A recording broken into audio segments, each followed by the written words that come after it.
Hey guys, welcome to my channel. My name is Sherry and today's video is about my 2020 bullet journal setup. If you want to see how I did my yearly setup and use the pages, just keep watching. It is now officially 2020, which means it's time for a brand new bullet journal. This year, I am using a travel notebook as my bullet journal.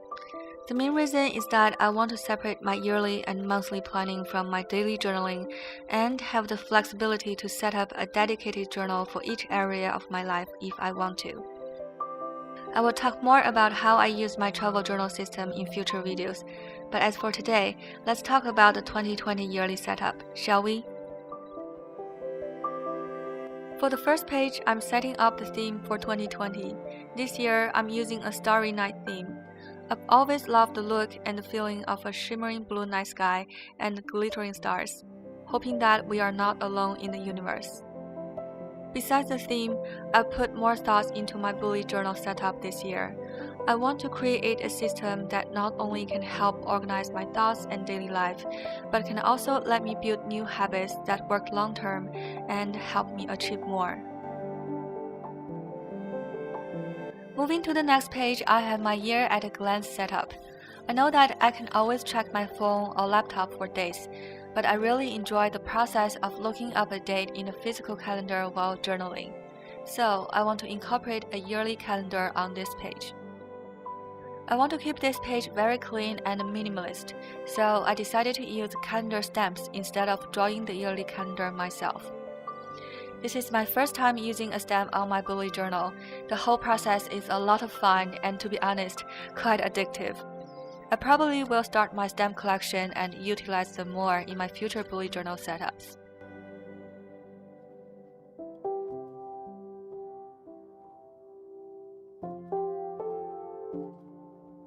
Next, we are moving to creating a future log.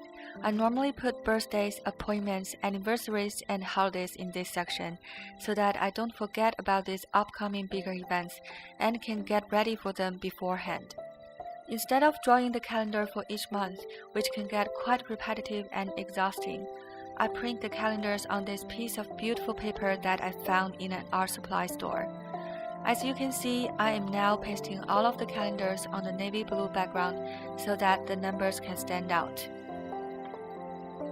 I was able to put the first 6 months of the year on the first 2 pages and the second half of the year on the second 2 pages. This way, you can see all of the big events at a glance from January to June and then from July to the end of the year.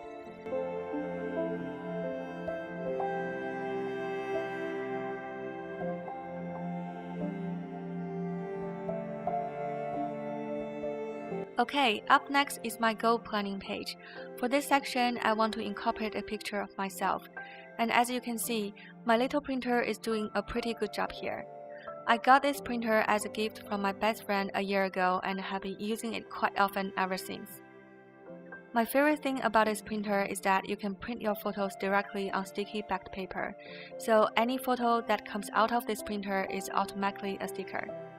This feature can get quite handy, especially when it comes to bullet journaling. For goal settings, I found that building a system for a goal is more important than setting the goals itself. For example, if your goal is to keep your room clean and tidy, you can achieve it easily by doing an extreme clean and declutter during a weekend.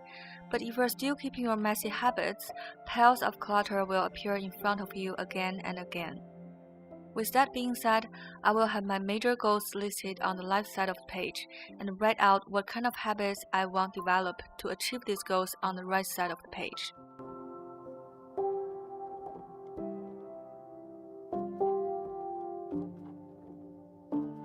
Next, we are moving to the current self and the future self page. This is a new element in my bullet journal and by far the most enlightening section for me. I literally spent a good few hours asking myself all sorts of questions to fill up these 2 pages. It forces me to sit down and really talk to myself to examine my current situations and see what I really want myself to be in 1 or 5 years.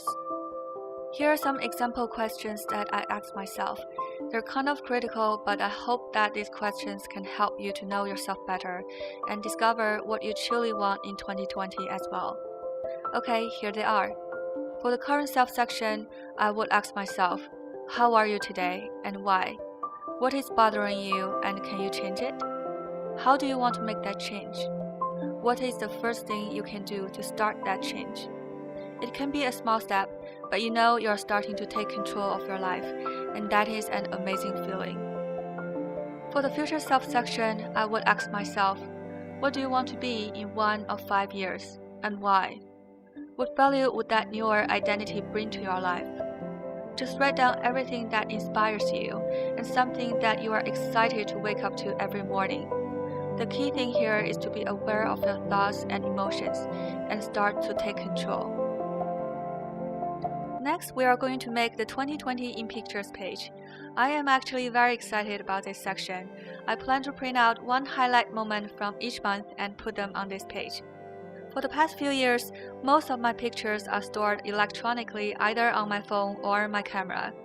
While I appreciate that I can easily access my photos on my phone, I tend to forget about a lot of precious moments, as many of my photos are simply being scrolled past and lost in my phone. So this year, I'm creating this page so that I will be able to see the highlights of my whole year by the end of 2020. As I want to see the whole storyline on one spread, I'm drawing out this roadmap with 12 stops, each representing a month in 2020.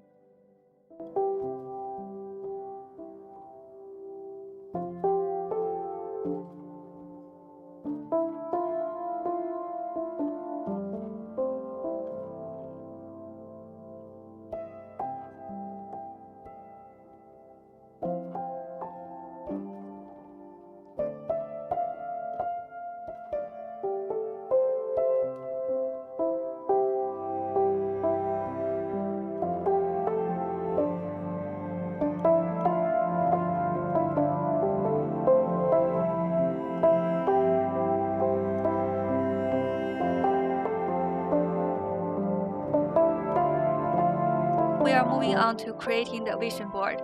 I used to make vision boards on large cardstock paper, and I like the concept quite a lot. The only thing about making large vision board is that it is not convenient to be carried around, and you wouldn't be able to see it whenever you want to. So this year, I want to experiment making a vision board on my bullet journal so that I can easily access it anywhere, anytime.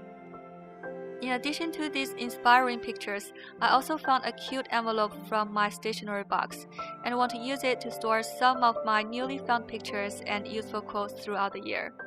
The idea of using an envelope on the vision board is inspired by Amanda's New Year's bullet journal ideas video. It is such a cute idea, and I really want to try it out myself.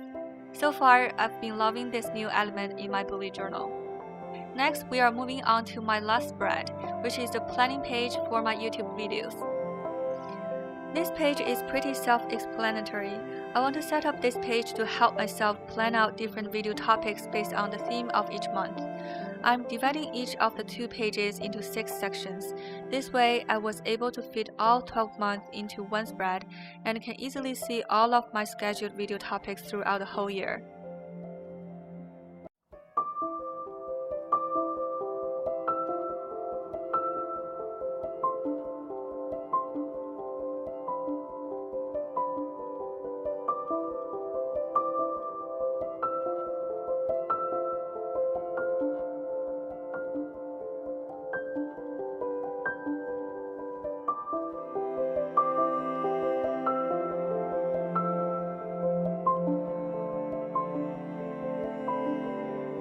Alright guys, now let's do a final walkthrough of my 2020 bullet journal setup.